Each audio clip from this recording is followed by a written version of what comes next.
today is almost a little bit over our 2-month mark. Yeah, 60 days. 2 mark, and Wow. so my body has been hurting like crazy today. I had knee problems the whole day. Did you? Is anybody else having problems here physically? I've got a hot spot on my right, on the side of my right heel. That's been bothering me for Do you need about some Leukotape? a week. Do you want some Leukotape? I'll try that. Why not? I've got some there. So, is your arm there? Oh, there you go. Okay. All right, so you have hot spots, One hot spot on my right heel. and that's the only thing that's bothered you physically? Yes, but knock on wood. How about you, Been Blue? My feet hurt terribly every day. Okay. But I took some ibuprofen yesterday lunchtime. That really helped me get through the afternoon. So I didn't take any today, and they're hurting badly again. Today. But, you know, it's part of it. But you've lost I expect- toenails too. I mean, Oh, I've lost toenails. Yeah. and I've got black how nails about as you? well. I've got black nails as well. How about you? Mine's just general, you know, if I keep my mileage under 15 miles a day, I feel pretty good. It's when I start pushing over that I start getting, you know, my feet, the front of my feet start hurting and my knees start hurting. But if I take care of myself, I do okay. But that's a great, follow-up subject about mileage that we do, and why do we do the big days, or why do we do the short days, or what determines what we're going to do? Well, this week it is. We all want to finish. We all want to do McAfee Knob on Friday, so we had to work out the number. Well, actually, our logistician, if that's what you call it, worked out what the mileage would be, so we could get there on time. We're going to see somebody on Wednesday night, which is kind of nice. Yep. Stay at their house and hopefully clean up and get some food there. And I think you just look ahead all the time to see where you are. I don't look more than about 3 days ahead though. But this week's unique that we're looking a whole week ahead because we knew also, besides McAfee Knob, that several of us wanted to take a zero at the end of the week.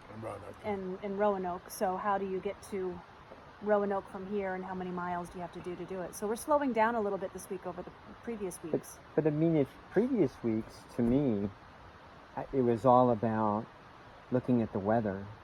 And the weather dictated more about... Yeah. That's true. But now it's not necessarily the weather, it's more... Not this week. Our what do we want to do rather than the weather. But this week also there aren't any huge storms predicted. Like there's a 50% chance of rain on Thursday and Friday, but that's not like thunderstorms and tornado warnings and the rest of it. So I think it takes that pressure off. It is. I must say, I'm getting more and more concerned about how badly I cope with rain. Because when I get stuck in the rain, I just get soaked. And I'm thinking of getting a skirt. How about an umbrella? A rain skirt. I'm thinking of an umbrella as well. I have an umbrella and a skirt, and I love them both. What, for the rain? Uh-huh. Yeah, I think Me it too. might be the thing. And you have the skirt. Have you used it yet, the rain Not skirt? yet. I had to use the rain pants the last Yep. rain because it was so cold, and I didn't want my pants getting wet. Nothing's too cold now, is it? But hopefully we're past all that cold part. Well, don't you think it's going to start warming up now? I mean, Yeah. and the warmer, and I'm okay with warm and rain, as long as it's warm. And not thunderstorms. Well, and as long as it's over And 50 wind. degrees with rain, you're not worried about hypothermia like you would be when it's under 50 degrees. That's a I whole think different... the umbrella's the thing I want to try one of those out. You've had to do a lot of fiddling with your umbrella, though, to get it just right. You keep drilling holes and doing all sorts of I stuff. drilled a hole in the handle the other day, 2 days ago, and it's something else I'm going to try out because of the those lock cords weren't holding. Yep. So I'm going to physically tie it. Okay. Cinch it down. And the shock cord will do fine up here. It's just down here where Yep. the pressure is. As long as the wind's not blowing real hard, I can use umbrella. Yeah. Do you think it's a normal thing to have an umbrella on the trail? I think that it wasn't 5 years ago, but I think it's becoming the norm. More and more, yeah. I think most people haven't got one. No, you're right. I would say maybe 20% of people do. Yeah. You think 20%? No, I would say No, it's you don't less think than that high? 10%. 10? At the most, 100% of you two do, yeah. So Apart from that. 50% of people at this table That's have right, them. yeah. I reckon at tops it's 10, personally. I mean, I think I think it's a the great conception is that an umbrella is just extra weight. It's incredibly light, though, isn't it? Mine's 7 Really. ounces. It's all carbon. It's Well, I've seen some really ultralight umbrellas. Yeah. you don't want to be on top of a mountain with lightning, Well, is it And a sturdy lightning enough rod where in it there. doesn't blow and it just like Right. and it catches up on some of the mountain laurel. does it go pop branches. out? Mm-mm. It's Really? it's really well engineered. I mean, it's an expensive umbrella because it's designed for hiking. Yeah. You know, it's designed How for much are they? high winds. I think it was $45. Oh, it's not that expensive.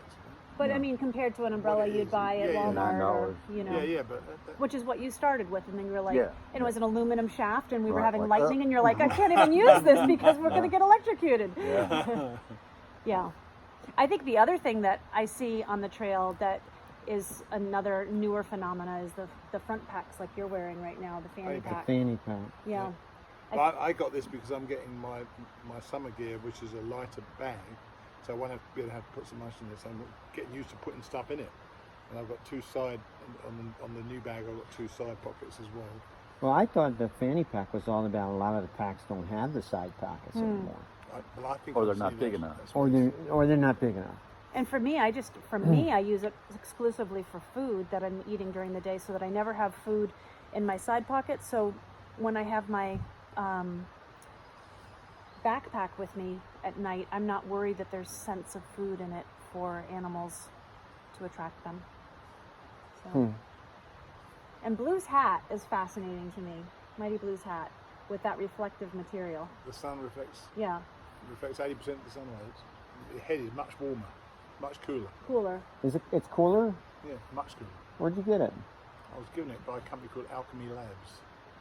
It makes so much difference. When I've got my You can feel the shade all the way around. when I've It's, got my It's like a as disco a, hat. as a podcaster, do you get stuff in the mail all the time? not all the time, but I got that for free because I went as media to the outdoor retailer show, and I liked it. And he said, if you'd like us to send you one, we'll send you one. So sure.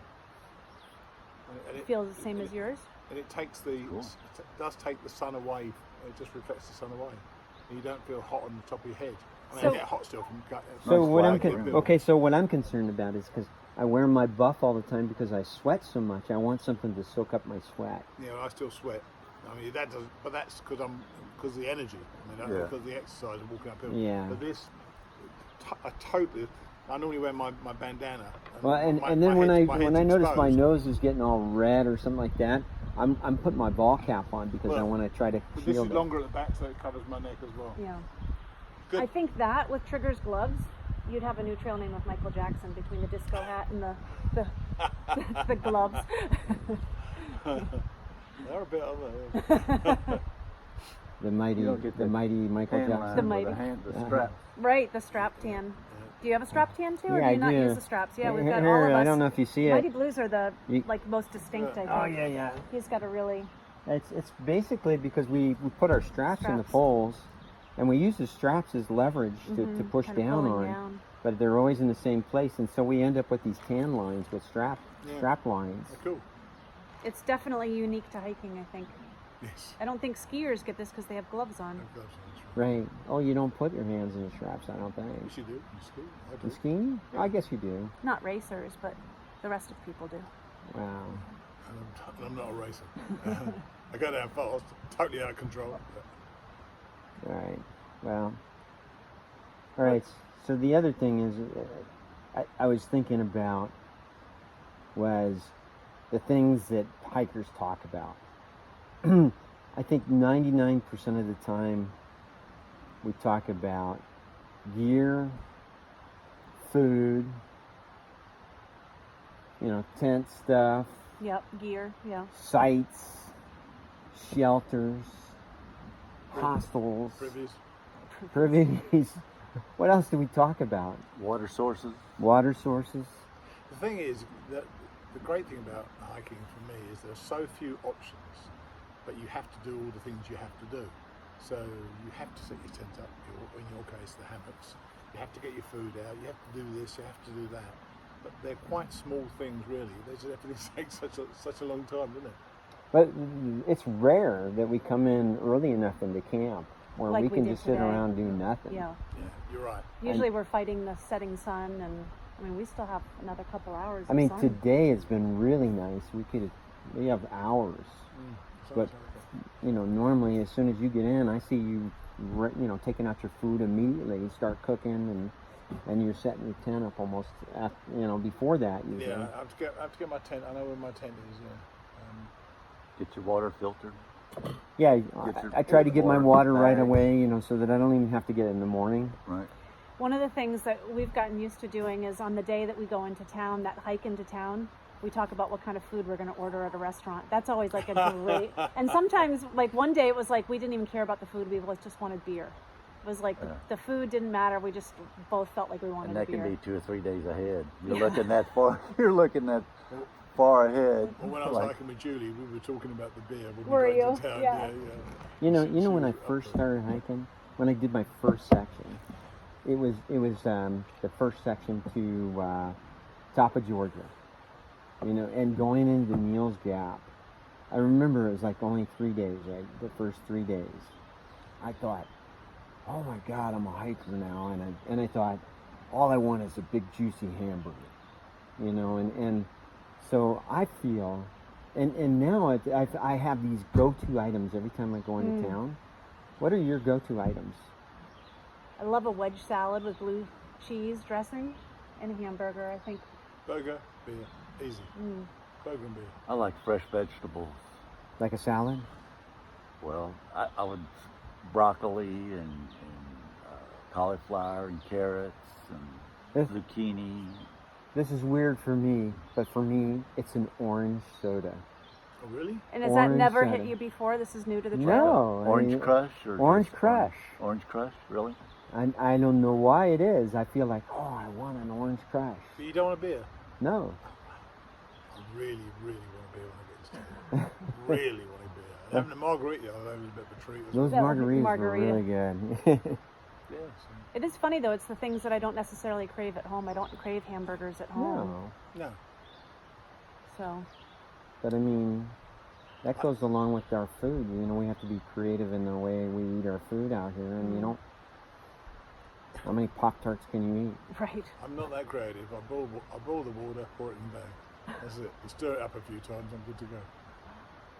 And we're just trying to get, what you said the other day, we're just trying to get calories, aren't we? Just trying to get calories inside us. I'm starting to eat more and more now. I'm not losing as much weight as I thought I was going to. I'm just still eating losing tons weight. of food. That's good. That I'm means still you're doing it losing right. weight. But you want to lose weight. My pants. Well, I'm not trying to lose weight. You're not. Okay. I'm just doing it, and it's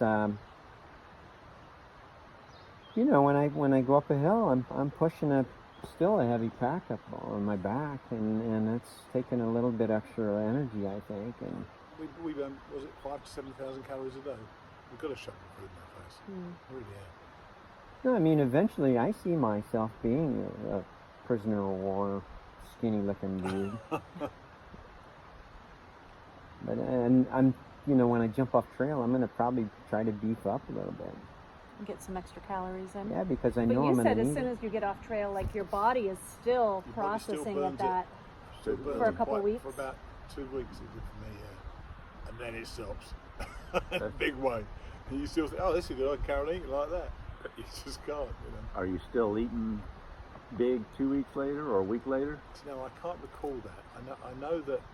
I do know that it carried on burning though. I wasn't putting on weight. I was still, because my wife was trying to feed me up a lot. I was really, really eating as much as I possibly could, and I wasn't putting weight on. And then suddenly I did, and they just didn't stop for about 80 pounds. 80 pounds. Wow. Yeah. You lost 80 pounds? I No, lost he 60 didn't. and put on about 80. Oh my God. That's scary. And then I I lost can't do again. My weight's all over the place all the time. Has it always been? Only since I got older. Have So you you- tried to do a conscious diet after No. you? Out here, no. I just tried. No, I mean after you finish. I'm going to try to this time, yes. Because I haven't lost as much, which is quite good. So I won't need to pile on too much, hopefully. I know we're still going to lose You some. got quite the wardrobe. Oh, This size, 42-inch waist down to 34-inch waist. And back up again. It gets expensive, wardrobe. And I hadn't been a 34-inch waist since I was about 10. But I lost ridiculous. I actually figured out that I'm lower than when I retired from the military right now. Really? I retired at 190, and I'm about 185 now. Do you feel as fit as you did then? I feel worn down. That's not the same as fit, I don't think. You are old. You are that's older. the thing we're all going to get though. We will get worn down. Worn down. Does it feel worn? Is that adequate? It's a very good phrase. It's exactly what happened. I mean, I was wiped out. When Worn I finished down. I mean, you feel like you could just take a vacation for a week for about a month. or a month. Easily, Okay. yeah. I was bad state when I finished. And walking is okay as long as I'm moving.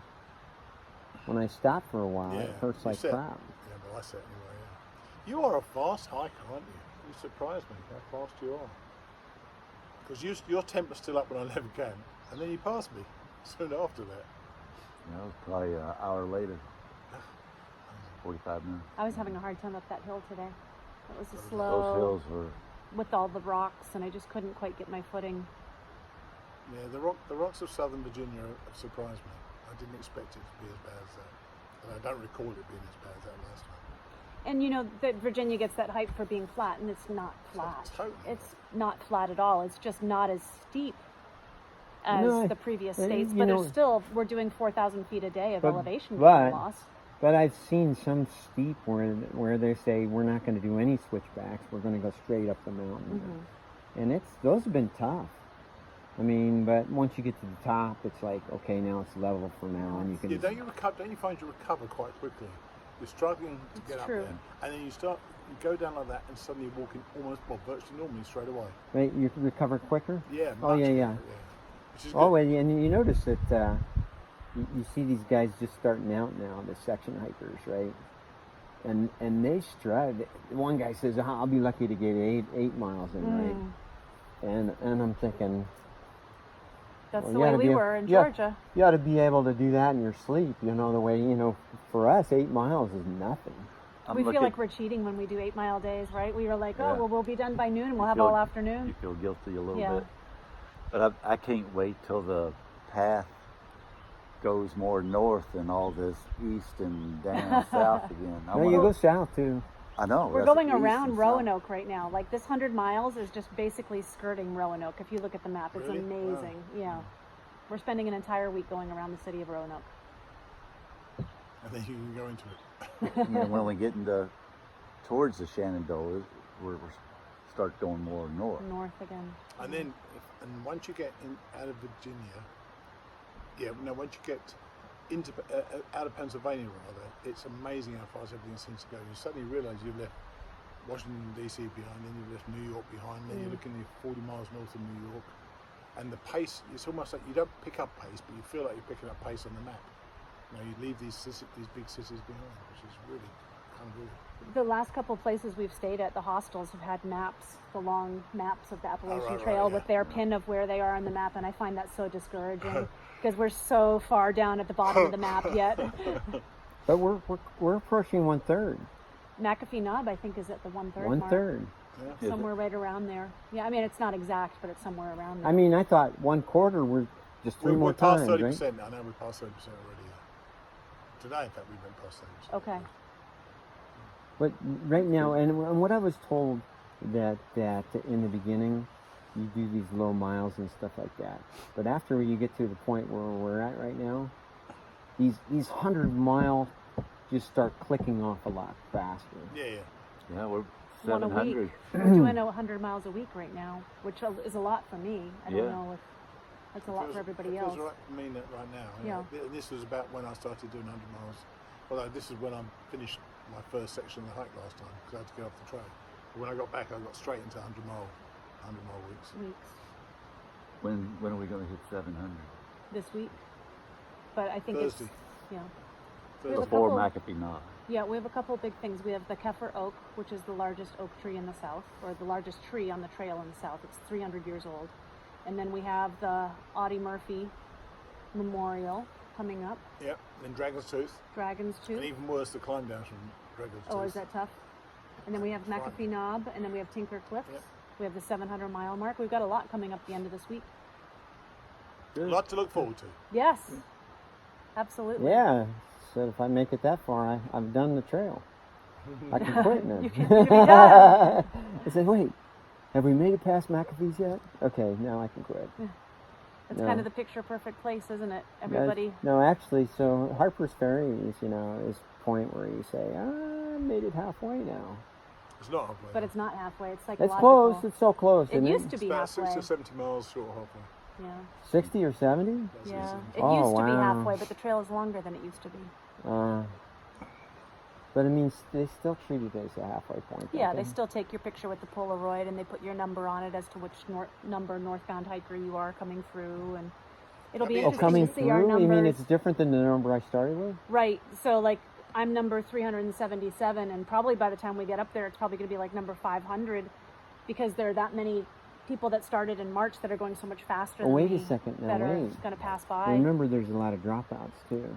It's true, but we see people every single day that are like coming by saying doing 30-mile days, and they started March 20th. When did you start? I came the first time a month later, and I was about 680 something through Harper's Ferry. Wow. So I was a month later than this. So a lot of people have dropped out. Okay. What is the percentage you think of people that actually do make it? It's meant to be 20 to 25. I thought that was a little high. No, it's about right. 25%. 20 to 25. Yeah. 20 to 25. Wow. That's I've always heard. I always heard about 15%. I'm surprised it's as high as that, because it is difficult, and some people, when they get on this trail, they can't like it. It's horrible, isn't it? Right. And it is a true marathon, and whatever's going on right now isn't the same thing that's going to be going on 3 months from now when we're up in New Hampshire. Our bodies are going to feel different, and the terrain is different, and I don't mean to psych you out, Trigger. You're looking nervous right now. Yeah, don't make me dread the future. Don't dread New Hampshire. No, you're going to love it. Well, I heard New Hampshire was piece of cake. And the people from New Hampshire are second to none. Oh, okay. Yeah, they're God's people. Sarah, where are you from? New Hampshire. Oh. I don't have a horse in this race because Florida. Nothing on the trail in Florida. Well, so I'm relying on you guys to start getting me some contacts so that, your daughter comes and picks us all up. Yeah. Maybe my daughter comes and picks us all up. Yeah. We're all going to have to be like Blue, Mighty Blue. We're going to have to start forming, we're going to have to do a better job forming our network. Getting our contacts, that's right. All right. Where's your daughter live? My daughter is up in Burtonsville, Maryland. So it's just north of D.C. My son I wouldn't mind going into D.C. one day. That'd be kind of nice. Yeah, that would be a nice side trip. You can So, get training so from Christina, Harper's if you're You could rent a hearing this, Mighty Blue wants to ride into D.C. and we need a tour guide. And then Jacob's in Fredericksburg. My son's in Fredericksburg. Okay. And I suspect he might come out sometime. I told him, I said, you're going to have to come get me. He said, what are you doing next weekend? I said, well, I'm a little far It's for still you. far, yeah. Still a big drive. But I think it'd be nice to go into DC, just look around. It's a great walking city, isn't it? Have you been there? Yeah, years ago, yeah. I ran up and down the steps of that long... And you did the museums, Up right? the mall, yeah. I must have been 27, 28 at the time, a long time ago. Probably about 4 years ago. Go to some good restaurants. That's what I think of. Restaurants. Children restaurants, time for food. Yep, all right. All right. Thanks, everyone.